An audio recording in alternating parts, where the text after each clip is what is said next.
Hello, everyone, and welcome back to the Pave Your Path Podcast. It has been a minute, and I'm so excited that we are here with Christy, the queen of astrology, the Transmuting Butterfly. Thank you. And what an honor. Seriously, it's an honor to interview you. She is an all-around general badass and a spiritual guide. And if you need an astrology reading, if you need some guidance in your life, I highly recommend getting a reading from this woman because I got a reading from her and it's literally one of the best readings I've ever gotten in my life. I'm not just saying that. I've gotten so many readings over the years and this was hands down one of the best, if not the best. So thank you. Thank you so much for being here. Like, girl, making me cry. I'm like, thank you. I just, astrology is my passion and I love doing it. And I genuinely love helping people. It goes hand in hand, and thank you so much for allowing me to be here and allowing me to read for you in the first place. And it's not, letting people into your energy to go into like the deepest, hidden parts of yourself. Because you can see that in an astrology chart is just an absolute honor for me. Thank you. Thank you for letting me in. Thank you. And likewise. Yeah. And I know astrology has been a part of your life for a long time. So yes. Can you kind of talk a little bit about that? Like how you even came to astrology and what the appeal was? I'm telling you that it's crazy because I grew up around astrology. I just posted a status this week on Facebook about Walter Mercado and how, he was in Spanish TV doing horoscopes Monday through Friday. And, a lot of older Spanish ladies were just watching that all the time, every day. And they had to be quiet. You had to be quiet when that thing came on. And, but I wasn't like, oh crap, I have to be quiet. I actually listened. Like I would always and I knew I was a Scorpio. Scorpio in the house. But, I always loved hearing it every single day. So it started from when I was like 5 or 6. Then my mother had a giant mirror that I wish I could keep it, but she gave it away or something. It was a giant astrology wheel mirror. And what? That's amazing. I'm telling you, I grew up around it. It's like, but I didn't realize how big of a passion it was until I became a teenager. And then I had my computer and then I started just doing birth chart reports for me and my family. But then when you become an adult, you got to focus on adult things. And that was one of the passions that kind of got swept away in the transition from child to adult. So I spent a few black years without it. But that's where I learned the life lessons that ultimately brought me back to astrology, because when I went through the darkest time of my life, I was alone. I'm like, man, something must be in the stars about this particular situation. Ooh. Yeah. Like astrology came back and, I actually Googled, like my intuition told me, Google daily astrology forecast. And that's actually how I found the Leo King. So credit to him for doing his thing, posting the daily videos about astrology. Because holy crap, he blew my mind. And I said, that's it. Astrology is it. And I got back in. That was about 4 years ago at this point. So for 4 years, I revolutionized my life from like the depths of extreme, severe depression. And now I'm here and like, no one's going to stop me. I'm an astrologer. Yes. Oh my God. Yeah. That's so powerful and so incredible. Yeah. I have so many follow-up questions that I want to ask you. Oh my gosh, which one do I start with? So I guess the first thing that I'm interested in is you talked about like this transition between childhood to adulthood. Mm-hmm. And that's really interesting to me because it sounds like you actually have to lose a part of yourself. Mm-hmm. And a lot of people probably lose parts of themselves, which sometimes is good and sometimes it's, painful. sometimes we have to grow and lose parts of ourselves, but sometimes it's more of a repression, I think, of like your true nature. And what was your experience with that? And how do you see this play out, not only in your own life, but in your clients' lives? And why do you think this happens? And how can we better navigate this? Well, it's so funny because I am a mother. So now I'm in charge of, how do I raise a child in this society that has so many demands, that has just so much pressure, So for myself, what I learned from my own experience is that I was so sheltered and parents tend to put like a fantasy land ideal around us, like around our eyes. We're not able to see exactly how the world works. Parents, I was never truly taught, like, how do you deal with your bills? How do you deal with money? Like real stuff that you need to survive. Right. So it's kind of like those things happen behind the scenes. You don't really know how they work because your parents just want to take care of you.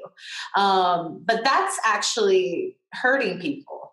When our parents don't take their position as like actually supposed to teach you the rough stuff and not hide you from it.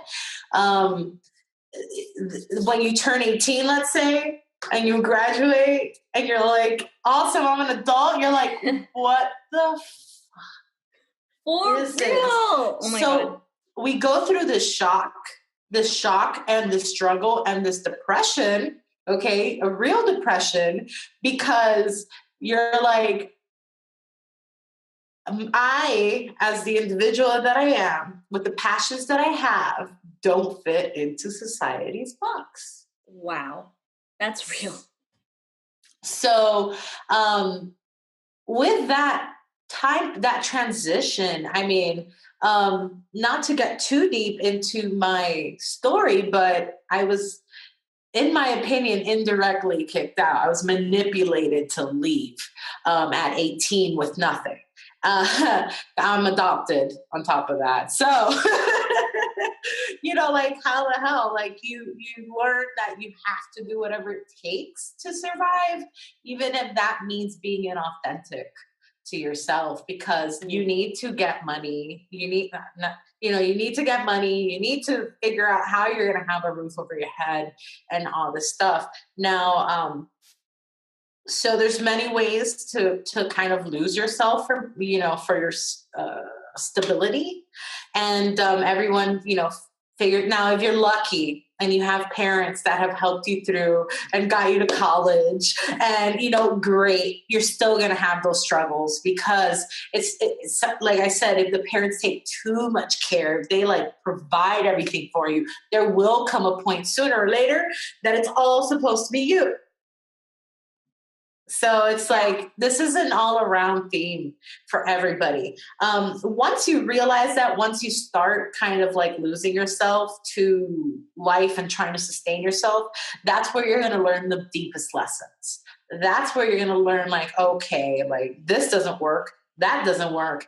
But sooner or later, after being, just inauthentic about yourself and how you're being, you're going to realize, like, fuck, I ain't happy. I'm not happy. This is not what I want for myself. And that's where I believe the Saturn return comes in. 27, 28, 29, 30. When Saturn comes back around, he's going to be like, okay, time to deal with like a sensitive part of your, your experience here on Earth. How can you change that to be more authentic to you and your purpose? Like, it's going to end up being a forte. So I just finished my Saturn return. I'm 30 years old. Now more than ever, it's like, okay, boom, like, I get it. And a lot of my clients have a similar experience where they went down a certain path as a young adult, and then they hit 27, 28, 29, 30, and they're like, my whole life changed.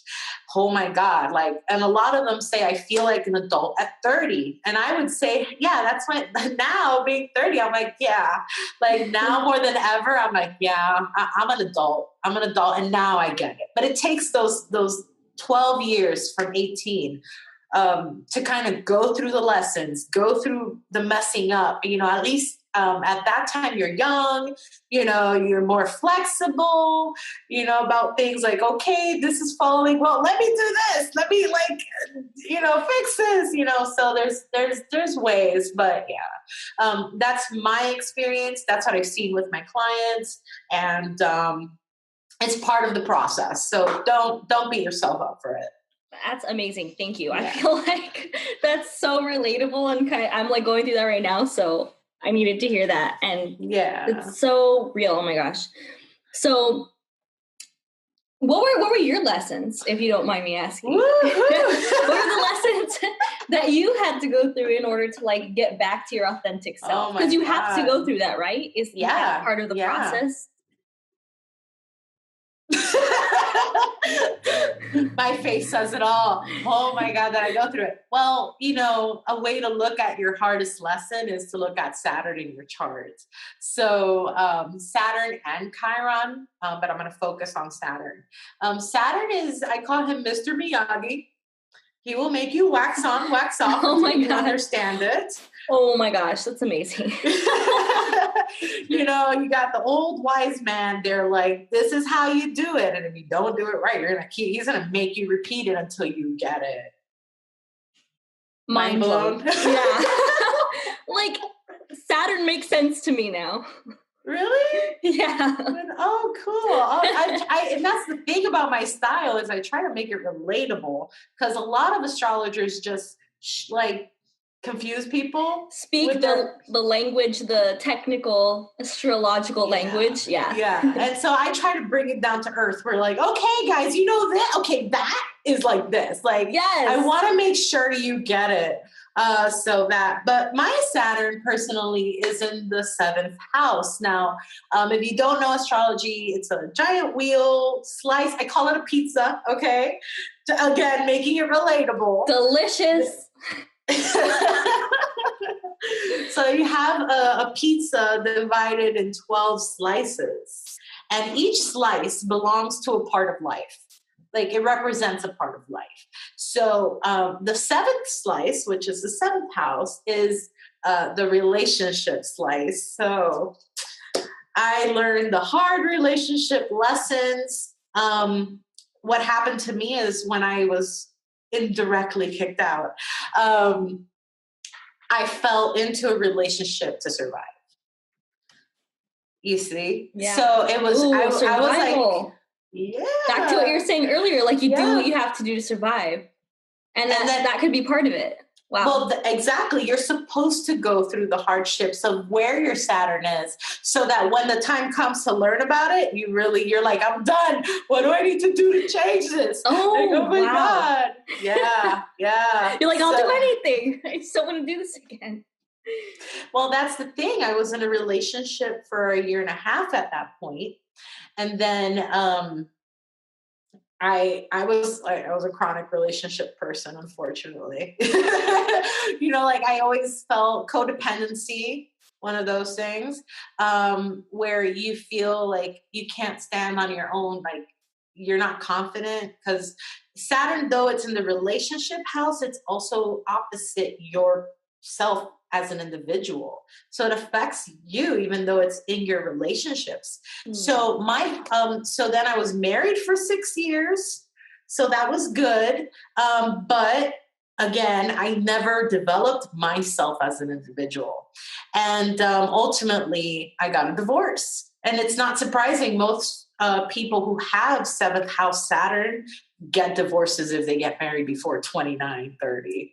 So that was part of my path. And now I understand it. So I don't hold any pain or any, sour feelings to it, because now I understand with astrology that was part of the plan. And that's what I needed to get here to where I am right now. So after my divorce, I apparently didn't learn my lesson. I got into a relationship. That sounds like such a hard lesson to learn. Like, okay. Yeah. So I know that you're getting into it, but was your lesson basically that you needed to stand on your own in order to have healthy relationships? Is that what it is? Or well, yeah. I mean, not just to have healthy relationships, but to I had to stand on my own and understand who I am so that I can place the proper boundaries. Cause I'm one of those giving people. I love you. Like take everything. Just take, I'll give. And that's what happened in my relationship after my divorce, which was, I love this person so much. I gave everything to them to the point that I ended up homeless. Wow. For 8 months. That's everything. Yeah. That's literally everything. And then that's where I'm like, hold up. I have a child. What am I doing? Like, oh my God. And that's where I decided, no, I have to do this my way, by myself, authentic to me. And that's when the Saturn return is like, ooh, like exact, you understand your lesson. How do we fix it? And that's not an issue anymore. Like now it's like, I don't need a relationship. I'm very happy by myself. I've learned so much. I've grown so much. The best work I do is individually. And now I just have boundaries between people where it's healthy. Yes. I love being social. I love connecting with people, but at the same time, I make sure to come back to myself and just spend me time. So I spent many years in relationships. I've actually been relationship free for like a year now, at least a year and a few months. So, and I love it. Oh God, never getting married again. Well, I can imagine, because I feel like so often, and I know it must have been different and unique to you because it was especially part of your Saturn return, but I feel like so often we go to relationships seeking to fill the empty parts of ourselves. And like, you can't do that. Like whether you're in a relationship or not, you have to learn how to fulfill the empty parts of yourself on your own, because nobody else can do that for you. And that is absolute truth right there. When two broken people come into a relationship together, you're just, you can't fill each other up because you're already broken and then you're giving the little bit you have away to them. Yes. No, that's why I made a video. I have it on my YouTube channel called Love Yourself First. Because if you are your own, like I think of a farmer, like you are your own field to grow amazing things on. Love being one of them.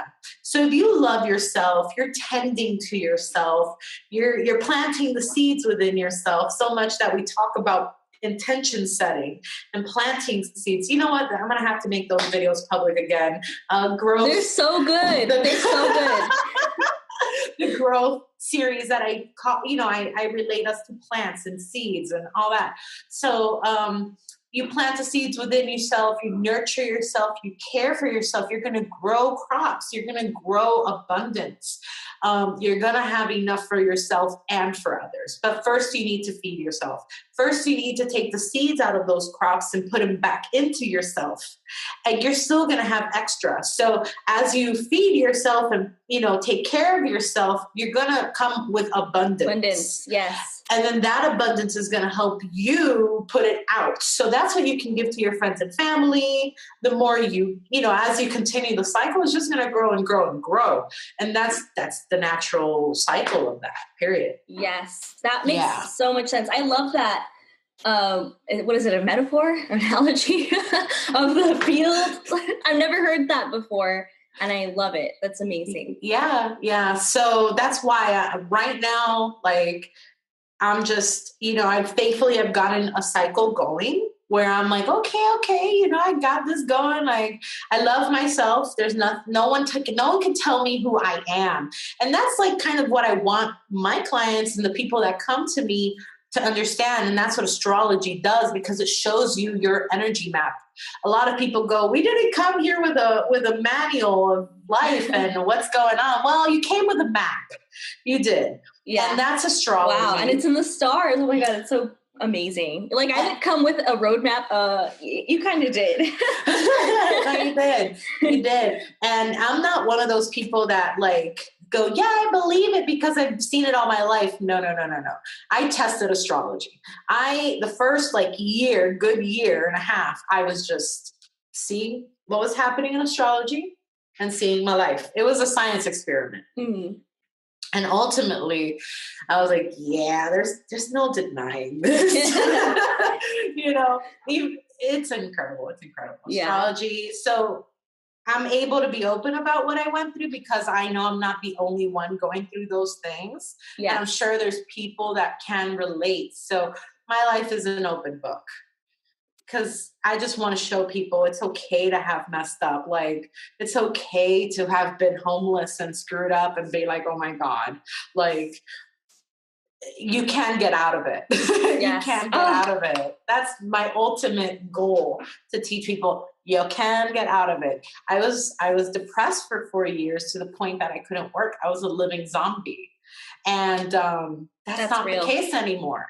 That's not the case anymore. So it's possible. It just takes a lot of hard work, dedication, and focusing on the little baby steps. Like, it's every little step that counts. Yes, that's incredible. Thank you for being vulnerable, because it really does. I feel like the more that we see the realist sides of people, it makes us feel like we're okay. So speaking of the depression, I have also gone through something very similar.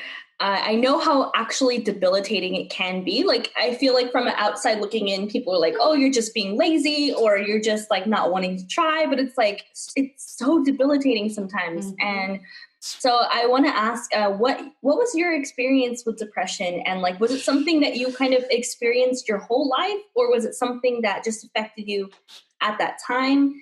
And do you think that it was situational, circumstantial, or is it something that you feel like you still have to battle it?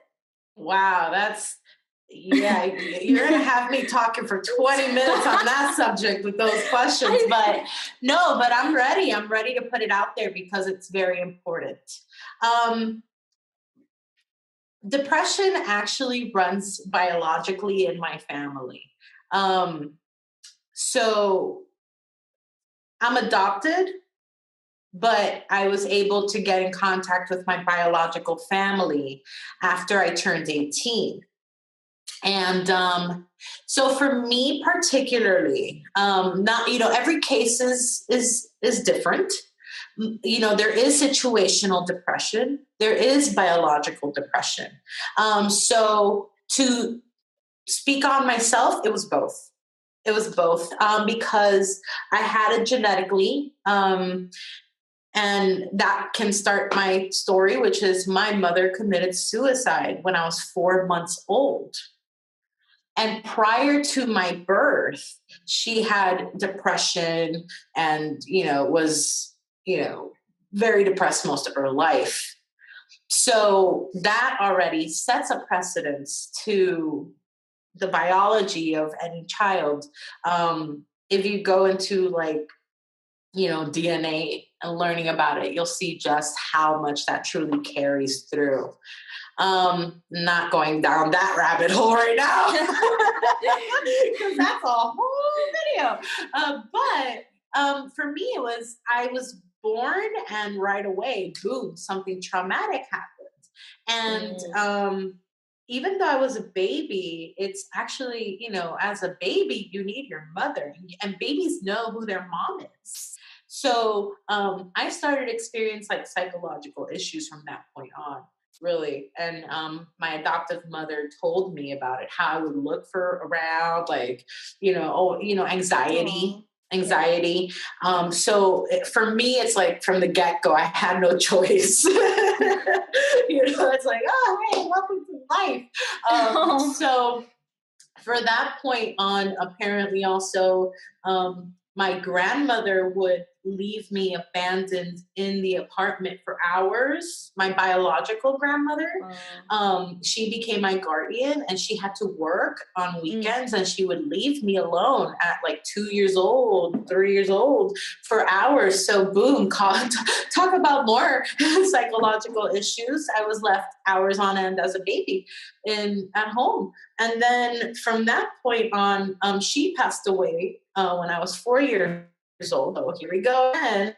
At 4 years old, I lost my guardian and another transition. So shit, before the age of 5, I went through everything. Yeah. And then my babysitter adopted me. So she had been with me since before my mother passed away when I was 2 months old. She was my babysitter, and she was the one who, after my mother passed away, she kept me from 4 months to a year, day and night, because my grandmother requested it. Didn't want to bring me back into the house where it happened. So she just told her, hey, stay with her 24 hours a day. I'll pay you. I just can't deal with that right now. So a lot of weird things occurred. So then my babysitter adopted me. Everything was good. I mean, I loved her, but then she got a divorce and went into an abusive relationship. Now, that started when I was 7 years old until I was indirectly kicked out when I was 18. So I grew up. Now, there was some physical violence, not really towards me, but I was witness to it. It was just so bad when at 7 years old, you have to kind of like watch your mother pull out a chef knife at your stepdad or whatever the case with you and walk the streets at night to get away from that kind of stuff. So It was very young, a lot of traumatizing experiences that I can say that's where the situational comes in. So it's like I had the biological factors like way ready. And then I had all these situationals up until I was 18. I mean, so as a teenager, when I learned my voice, that's when depression, I mean, honestly, at 7 years old, I did have like panic attacks and, just anxiety. But my adoptive mother would be like, go to bed, and dismissing it. And there was always, I look back and I'm like, damn, there was a lot of signs that I needed help. And I never got it. Yeah. So that's a lot of issues, I think, with mental health here, that our parents are not paying attention to our symptoms. Like, they're not educated themselves. Let's be honest. Mental health isn't even that important even now. Yeah, no. It's totally disregarded. I would still say. Yeah. Like that one time that I did go to a psychologist, apparently I said too much and I never went again. Yeah. Yeah. When you were a child? I was like 9. What the hell? Yeah. You said too much? Who said that? The psychologist? My adoptive mother. Oh my gosh. Okay. And I was never brought back. So, it was obvious there was an issue, but they didn't want information to leak about what was going on in their personal life. Got you. Yeah. That was the abusive relationship. God. Yeah. So I was trapped in this unhealthy environment. But it's like she obviously knew something was wrong because I ended up at a psychologist's office. Yeah. But still you don't get the support you need because, and then at that point I didn't know my mother was death by suicide. They had lied to me and told me it was a car accident. So it's kind of like, okay. So, there's a mental health implication when you already have the family history. Yeah. And then you kind of have to, so it was just the worst events possible to like make it worse. So as a teenager, I was depressed. I mean, I was cutting myself and my mother just punished me. That was the way I was dealt with. I called that house Alcatraz. So, it's just, and then that transition from child to adult where you have to figure out how to survive and you have all these mental health issues. you're kind of set up for failure. You're set up for failure. Yes. And oh my gosh. And then I had a baby. So the baby, my baby girl, the love of, like, she's the reason I'm alive. Because when I had her, it's kind of like, you can't hide the shit in the closet anymore. You know, like, you realize just, oh my God. Like, what I realized with my daughter, when she turned 4 months, I was like, oh my God, how did my biological mom do this to me? You know? Yeah. So that brought in a whole psychological mess. And then it led to panic attacks. And it just started like snowballing. And then one day I was like, I want to die. That's it. I want to die. Like, but even in that dark moment, because I call it the black hole of like depression, where you're just like, what's the point? Yeah. What is the point? And mind you, I was happily married. I had a beautiful baby. I had a great job. There, you know, society would not understand why I felt that way. Exactly. They're like, you have everything. Yeah. What's up? Yeah. And you're like, oh, you want to see what's up?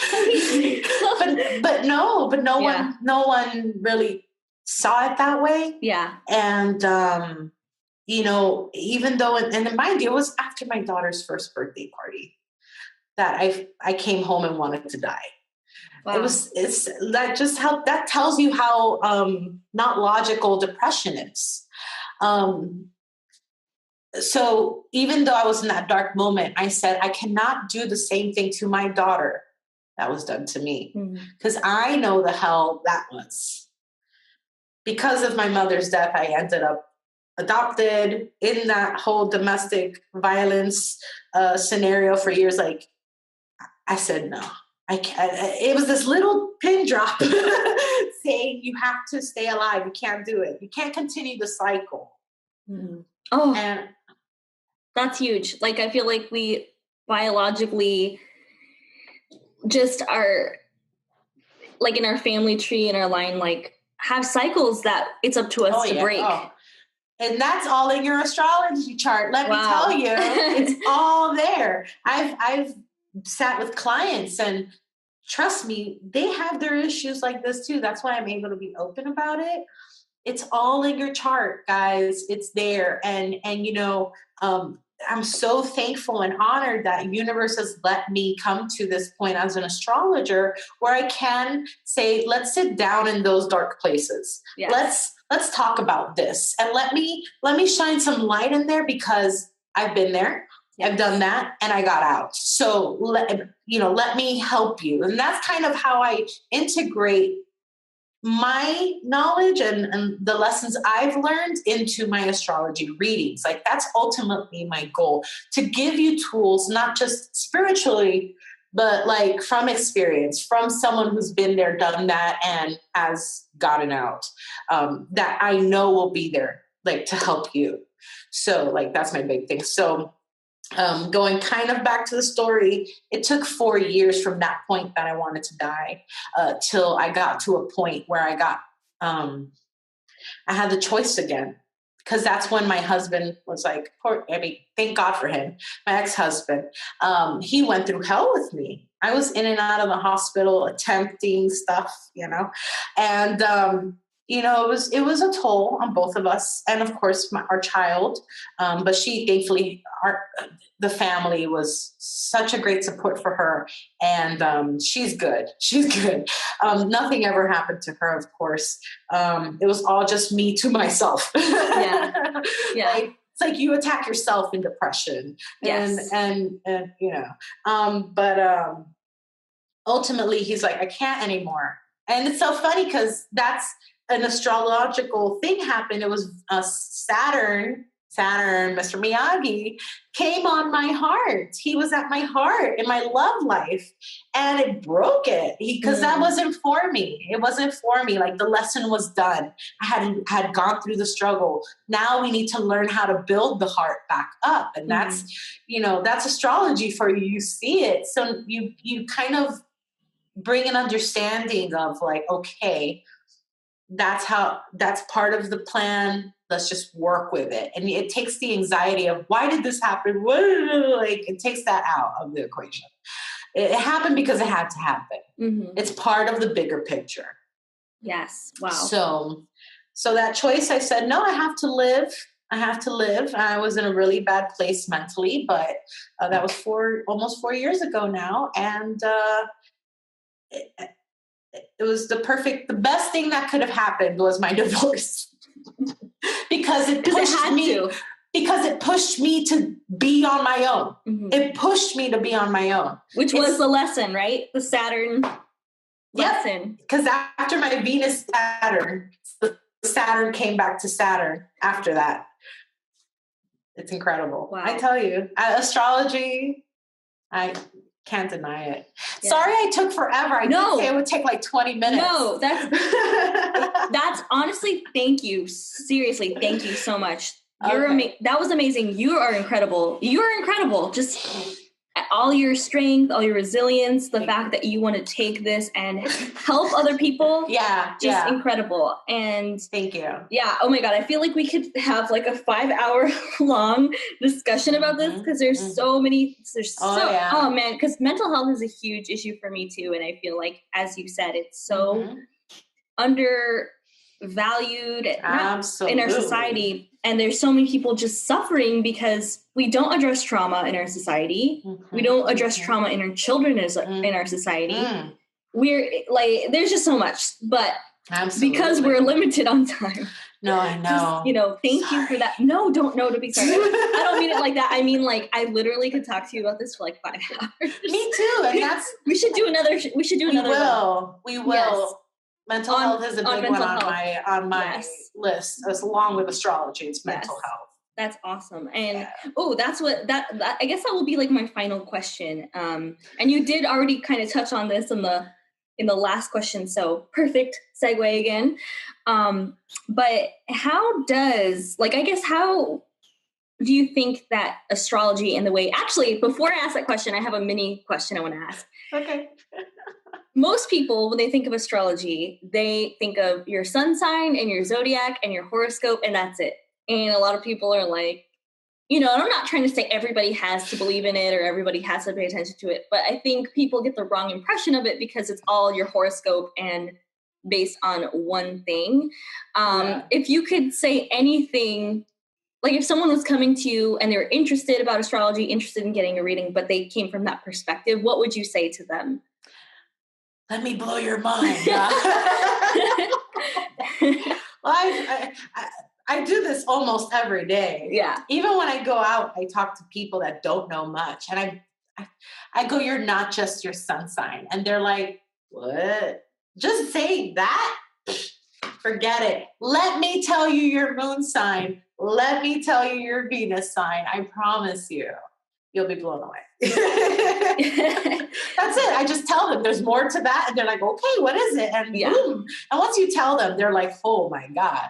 That's real. That's real. So for anyone watching who isn't familiar with astrology, as Christy said earlier, it's like a big pizza and there's 12 slices and each house has a sign, right? Each house has a sign. Right. So I call the planets, where they fall. They're the toppings. The planets are the toppings. So each slice can be flavored a little differently. It is because each sign falls into a house as well. So you have the toppings. You kind of have the sauce, which is the sign, and then you have the actual pizza, which is the actual part of life. So it's very interesting. I mean, that's how I say it. Yeah, I love that. Relatable. And the last thing I'll say about that is just when you're looking at a horoscope and you're like, oh my gosh, this is so general, so stereotypical, all cancers can't be the same. It's like, well, because you're not, because literally no two people have the same chart, right? Yeah. I mean, I've even unless you're born at the exact same time, but even location has something to do with it, right? Like where you were born. Yeah, absolutely. The where you were born, just that has an effect, but even twins, they may have very similar charts, but I've noticed, I've done some twin charts, and it's very interesting that even them, they're different, because also environment is a factor and experience isn't a factor, and their sex is a factor. So if they're both girls or both boys, or, one is a boy, one is a girl. So it's incredible how even they have similar energy, but they can work differently. Yes. So that's amazing. Yeah, astrology, I listen to horoscopes, but I know better that it's very general. Mm-hmm. And I tell people at least read the sun, the moon, and the rising if you're going to go for horoscopes, but to keep an understanding that's still very general.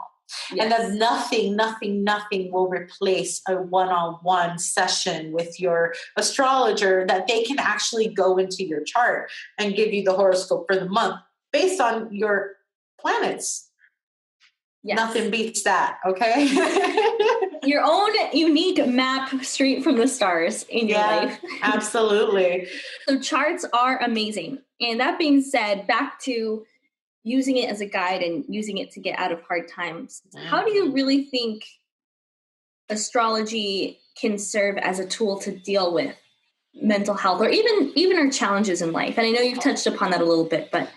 Right. Well, the beauty is, as I said, you can see those things in the chart. So once you identify like the problem areas, you're able to see exactly what energies are connecting to it, see if there's a positive connection to that point that can serve as a support energetically. And so probably like you have all these negative, and I do negative because like they're not really bad. They're there because you need the hard times to understand the good. Yeah.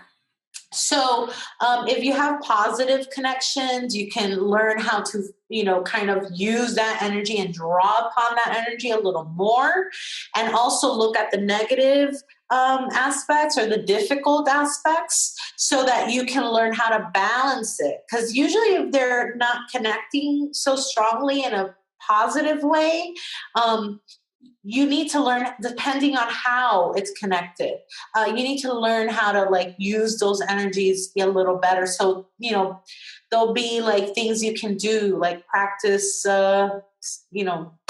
practicing. Oh my God, there's a specific word for this. It just, literally practicing. Like if you have an issue about how you speak to yourself mentally. Oh, like affirmations? Or not really? No, it's the way I like to do it is just being aware of your thoughts, awareness of your thoughts. Not so much, you can do affirmations, of course, that helps, but if you don't believe your affirmations, they're useless. They're useless. They actually probably do more harm than good, right? Because you're feeling the lack of the thing you're trying to tell yourself. Yeah. Woo. Yep. So that's how it's like we can figure out a unique, custom way to kind of diffuse that energy or strengthen it correctly for you to better yourself. Of course, all those would tie into actual things you can do, because you can't just think these things out or balance these energies just by thinking it. You have to do things.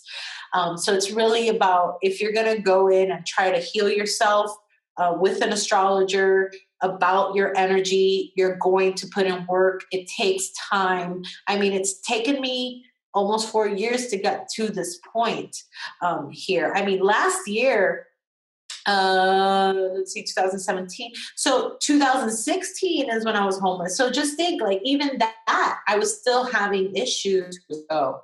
So it's definitely a journey, but it's going to lead you exactly where you need to go.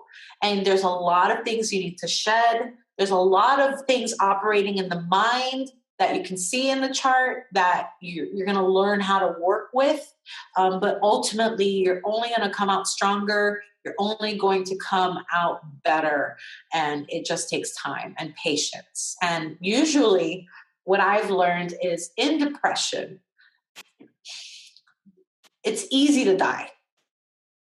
It's super easy to die.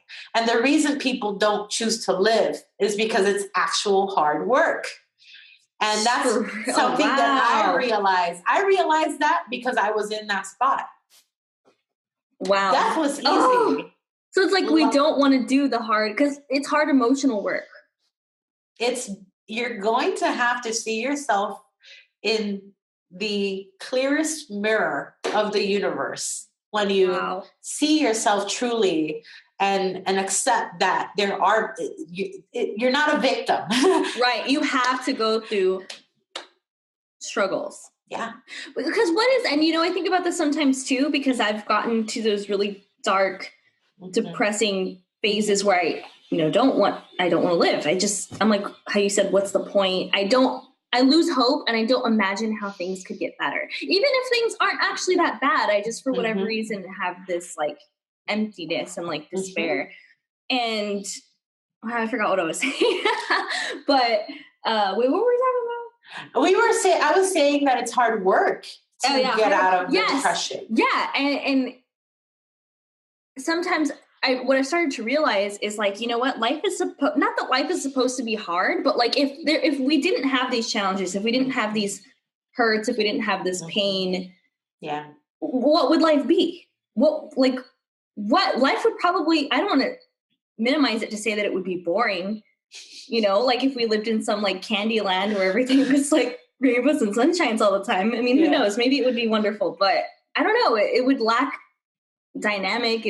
I don't know. I just can't even imagine what life would be like without it. And when I think about it like that, it's like, well, we kind of need this in order to actually live. It's like contrast is a part of life. Like there's always a polar, right? There's always a...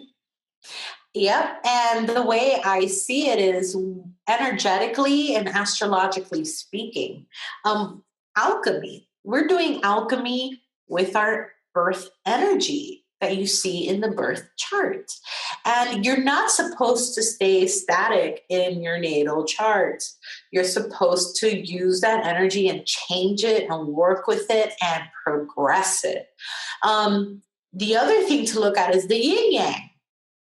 Like that is the basis of my life. The yin yang. There is light, there is dark. There is darkness and light, and there's light and darkness. Wow. Oh my gosh. Sorry. I'm just like relating it to everything we've been talking about. Yeah. Yeah. So in life, even the good, too much good is bad. Yeah. I'm not going to say too much bad is good, but sometimes being bad is good, But, like there needs to be a balance. And ultimately, that's what we're here to do. We're here to balance our charts, balance our energy, balance our life. And as you grow, you start getting used to it. And like I said, you hit 30, you come to a new understanding, and it's just going to keep getting better. The 20s, that's kind of your like boot camp. Okay. Can we put this out there? Because I always had this perception that your 20s is supposed to be so fun and, the time of your life. And I'm just like, can I just like turn 30 already? No, the 20s are super fun, but you're having fun messing up. unless you're, for the most part, most people don't have a very successful 20s just because they're screwing up. They didn't have the guidance. Yeah. That's real. If someone's together in their 20s, I promise you they have a good earth chart, earthy, like structured self. But if you're a watery sign, even an air sign, Lord. Like you're going to be woohoo, all over the fire place. Sign. We all need that earth, and Saturn is earth. So he comes in and he's like, come on. Us. Yeah. So, there's so much magic in the chart where you can go in. And if you're having these types of issues, I mean, you can definitely use astrology as a tool to get you out and to better understand. And it's going to show you the light in a way. Like you're going to see it like, oh crap. Okay. You know what? I've got this. Slowly but surely, as the planets move in the sky, they're going to activate lessons for you. You're going to learn them, and you're going to be fine. That's so beautiful. All of you need to get a reading from Christy like today. Thank you. Seriously. Where can we find you on all of social media? What is your website? I'll put the links in the description below, but share with the people where we can find you. Well, I'm on Facebook. That's where I'm primarily at, Facebook. So facebook.com/transmuting astrology, I want to say. I don't know. Just search Transmuting Butterfly Astrology. I'm sure we'll link it down in the below. Links, yes. Yeah. Then I'm on Instagram at butterfly_astrology. And I also have my website where you can actually book your readings on there. It's availability is shown there. You can probably get a reading the next day. It's www.butterflyastrology.com. Very simple. And YouTube, Transmuting Butterfly Astrology. I'm going to be posting new videos up now that I'm all settled in after my cross-country move. That was big. So, yeah, Transmuting Butterfly Astrology. That's where I'm at. Amazing. Thank you so much. Thank you. I need a new adjective for you because I'm going to be like incredible, phenomenal, but I'm like, it doesn't even encompass all of that. But thank you for everything that you do and for sharing everything. Thank you. I just want to, I know we can all do this. I'm not special. I'm not special, man. Yes, you are. I'm a human just like everybody else. And I really want to help people get out. And that's why I say I'm helping you transmute darkness into light. Yes. That's the whole basis of my business. Helping you important. transmute darkness into light. I love it. And I will say, you're right. Everybody has it in us. Everybody has it in them to do their thing, but this is your unique, incredible, special place in the world. So I just want to honor that, because we all have, everybody can be a unicorn, but like all the unicorns are different still. That's actually the whole eclipse thing. It's like learning your own uniqueness. Yes. And this eclipse that happened yesterday, it's all about being unique, being yourself, and doing what you love out in the world. So yes, absolutely. Yes. Let's do that. Let's do it. We're doing it. Thank you so much. Thank you.